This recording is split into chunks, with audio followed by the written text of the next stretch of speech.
అనగా అనగా అనగనగా మీ మోహనవాణిలో పొట్టి కథలు వినండి, వినిపించండి, వింటూనే ఉండండి.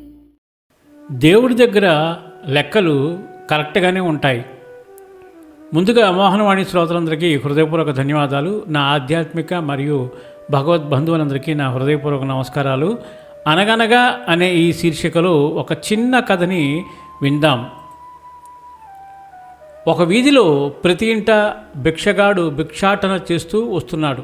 వీధిలో ఆడుకుంటున్న పిల్లాడిని తన తల్లి పిలిచి పిల్లాడి చేతిలో బియ్యం ఇచ్చి ఆ బిచ్చగాడికి వేయమంది. భిక్షగాడు పక్క ఇంటికి వెళ్ళి అడిగాడు. ఆ స్త్రీ కూడా తన పిల్లాడిని పిలిచి పిల్లాడి చేతిలో బియ్యం ఇచ్చి ఆ భిక్షగాడికి వేయమంది. కొన్ని రోజులకు ఇద్దరు స్త్రీలు మరణించారు. మొదటి స్త్రీ స్వర్గానికి, రెండవ స్త్రీ నరకానికి వెళ్ళింది. రెండవ స్త్రీ తను చేసిందేగా నేను చేశాను, మరి నేనెందుకు ఇక్కడకు అని అడిగింది. ఇద్దరూ ఒకటే చేశారు, కానీ మీ ఆలోచన తీరు వేరు. మొదటి స్త్రీ తన కొడుకు చేతుల మీదుగా ఇచ్చి పుణ్యం అంతా తన కొడుక్కి రావాలి అనుకుంది, కానీ నువ్వు నీ చేతులతో ఇస్తే ఎక్కువ పడుతుంది అని చిన్నపిల్లాడి చేతిలో అయితే తక్కువ పడుతుంది అని అనుకుని ఇచ్చావు. అక్కడ ఆ తేడానే ఇక్కడ ఈ తేడా.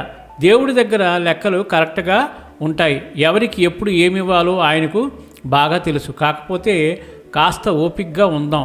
తప్పు చేసిన వాడు శిక్ష అనుభవించకుండా తప్పించుకోలేడు.